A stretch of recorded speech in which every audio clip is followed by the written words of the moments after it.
అందరికీ మీడియా సోదరులకు నమస్కారం. నేను మొన్న ఈ వెలుగుమట్ల గ్రామాన్ని ఆ ప్రాంతాన్ని కూల్చివేత అనంతరం సందర్శించడం జరిగింది. ఆ తర్వాత అంబేద్కర్ భవన్లో, ఆ తర్వాత ఇంకా వేరే చోట్ల ఉన్నటువంటి నిర్వాసితులుగా అక్కడ ఉన్నటువంటి వాళ్ళు ఎవరైతే ఉన్నారో వాళ్ళని కూడా కలవడం జరిగింది. ఈ కార్యక్రమం అయిపోయిన తర్వాత అందులో చాలామంది బాధలు, వాళ్ళ గాథలు విన్నాను. కొంతమంది ప్రభుత్వం తప్పు చేస్తుందని, కొంతమంది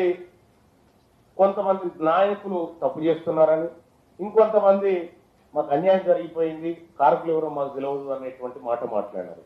ఈ కన్ఫ్యూజన్ అన్నిటితోటి ఇక్కడ కార్యక్రమం అయిపోయింది. కలెక్టర్ గారికి ఒక రిప్రజెంటేషన్ ఇస్తూ అందులో నేను ఒక పాయింట్ మెన్షన్ చేసిన, నాకు అర్థమైన కాడికి ఇది ఒక ముఠా నడుస్తూ ఉంది. ఇక్కడ ఈ భూమాఫియా ఒక ముఠా నడుస్తూ ఉంది. ఈ ముఠా పైన పీడీ యాక్ట్ నమోదు చేసి చర్యలు తీసుకోండి అని చెప్పడం జరిగింది ఆ రిప్రజెంటేషన్లో. సేమ్ టైం అక్కడ బాధితులతో మాట్లాడొచ్చి వాళ్ళకు కూడా ఒక ప్రజాప్రతినిధిగా భరోసా ఇచ్చి, అమ్మ మీ భూములు ఎక్కడికి పోవు, ప్రభుత్వంతో మేము సీరియస్గా ఫైట్ చేయడానికి సిద్ధంగా ఉన్నాం, మీ భూములు మీకు ఇస్తామని ఆ రోజు వాళ్ళందరూ కూడా చెప్పడం జరిగింది. అదేవిధంగా ప్రభుత్వానికి రిప్రజెంట్ చేస్తాం. తీరా ఈ కార్యక్రమం అయిపోయింది, భోజనం చేద్దామని ఇక్కడ రామాలయం దగ్గర నేను మా జానయ్య గారు అందరం కలిసిపోయాం. పోతే ఇక కళ్ళకు నీళ్ళు వచ్చినాయి. మంత్రి గారు, ఒక మహిళ అక్కడ వాచ్మెన్ గా పనిచేస్తా ఉంది. వాళ్ళ కొడుకు అంటే ఆయన మానసికంగా వికలాంగుడైనడు, నిలబడలేకపోతున్నాడు. ఆ చెట్టు కింద మేము భోజనం ఏర్పాటు చేసుకొని తింటుంటే, సార్ మీరు అక్కడికే వచ్చిరా సార్ అంటే అవునని చెప్పిన. సార్ నా దగ్గర ₹1,00,000 వసూలు చేశారు సార్ అని. ఎవరంటే ఆ పేరు ఇగో, ఆయన పేరు ఎవరు, ముడిగ రామయ్య అనట. ముడిగ రామయ్య అంటే ఆయన ₹1,00,000 వసూలు చేసింది సార్, మోదుగు శైలజ దగ్గర వసూలు చేసింది సార్. పాపం ఆ తల్లి ఆ కొడుకు వైద్యం చేయించుకోలేని స్థితిలో అక్కడో ఇక్కడో కాల్లో వీళ్ళో పడి ఆ డబ్బులు తీసుకొచ్చుకొని కట్టుకుంటే, ఆయన ఏం చేశారంటే ఈ ముఠాలోని సభ్యులు మీరు రేకులు తెచ్చుకోండి, రేపు అలాట్ చేస్తున్నామని చెప్పి రేకులు ఆడేస్తే అలాట్మెంట్ పక్కకు పెడితే అధికారులు వచ్చి ఆ ఉన్నవి కూడా కొడితే ఆ రేకులు కూడా పగిలిపోయాయి. పాపం ఆ తల్లి ఫోన్ నెంబర్ లేదు నా దగ్గర, కానీ ఉంటే మాత్రం నేను గౌరవ మంత్రివర్యులకు చెప్తా ఉన్నా, ప్రత్యక్షంగా ఆమె గోస చూసినా ఆవిడ కూడా ఒక లాట్ ఇవ్వాల్సిందిగా మీ అందరినీ రిక్వెస్ట్ చేస్తా ఉన్నా. అలాగే సార్, ఈ ఖమ్మం జిల్లాలో ఎవరైతే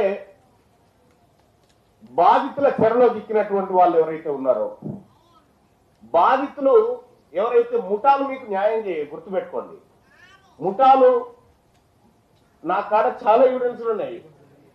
ఎవరెవరు ఎంత డబ్బులు కట్టారు ఏం కథ అనేటువంటి ఎవిడెన్స్లు నా దగ్గర చాలా ఉన్నాయి. చూసిన తర్వాత నేను క్లియర్ గా అనుకున్న, ప్రజల్ని మోసం చేసేటువంటి ఒక అసాంఘిక శక్తులు ఇక్కడ ఉన్నాయి, వాటి భరతం పట్టాలని చెప్పి గౌరవ కలెక్టర్ గారికి కూడా నేను రిప్రజెంటేషన్ ఇచ్చిపోయినా.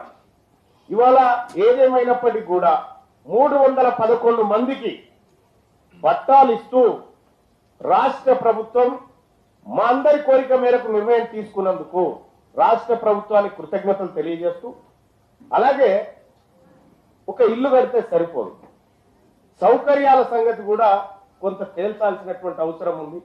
అక్కడ బడి ఉండాలి, ఓ పార్కు ఉండాలి, రోడ్లు ఉండాలి, మౌలిక వసతులన్నీ త్వరితగతిన పూర్తి చేస్తే బాగుంటుంది అనేది ప్రభుత్వాన్ని విజ్ఞప్తి చేస్తూ, సార్ మరి ఇంకా కొంతమంది మిగిలిపోయినారు, వాళ్ళకు రాష్ట్ర ప్రభుత్వం ఇప్పుడు 311 మంది పేరు చెప్పిన వాళ్ళు, మిగతా వాళ్ళ పేర్లు ఏ స్కీమ్ కిందకి తీసుకొస్తారు, వాళ్ళని ఎట్లా లబ్ధిదారులుగా చూపెట్టదలుచుకుంది ప్రభుత్వం అనేది కూడా చెప్తే బాగుంటుంది సార్.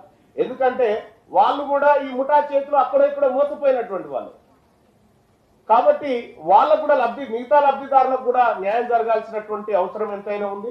ఇక ఈ ఈ భూదాన్ భూములకు సంబంధించినటువంటి అంశంలోనే కాదు సార్, చాలా భూములు పేదవాళ్ళు అక్కడో ఇక్కడో గుడి చేసుకుంటే కొద్దిగా కఠినంగా వ్యవహరించకూడదు, ప్రభుత్వం చూసి చూడనట్టు పోండి. ఇప్పుడు అక్కడ గుడిసో ఇల్లు సిమెంటో కూలగొడితే ఆ నష్టం అయిపోయా, ప్లస్ ఇప్పుడు మళ్ళీ ఇందిరా మిల్ల కింద 5 లక్షల రూపాయలతో అక్కడ ఇల్లు పూర్తి కాదు. మంత్రి గారు దయచేసి దీన్ని స్పెషల్ కేసు కింద పరిగణించైనా సరే లబ్ధిదారులకు కొద్దిగా ఎక్కువ అమౌంట్ వస్తే మీరు ఇచ్చేటువంటి ఫ్లాట్ లో కూడా ఒక అందమైన కాలనీ ముగ్గురు మంత్రులు కలిసి ఇప్పుడు శంకరుని కనుక త్రినేత్రం ఉన్నట్టుగా ఖమ్మానికి త్రినేత్రులాగా మీరు మంచి ఇల్లు కట్టించి ప్రభుత్వమే లబ్ధిదారుల చేతుల్లోకి అనా పైస కూడా జరగకుండా మీరు ఒక హామీ ఇస్తారేమో అని వాళ్ళందరి తరఫున తమరికి రిక్వెస్ట్ చేస్తా ఉన్నాం సార్.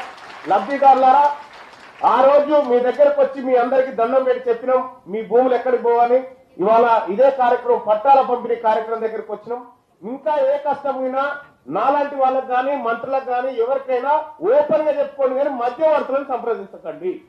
ఇది నేను చెప్పదలుచుకున్నట్టు అంశం. Thank you sir. Thank you.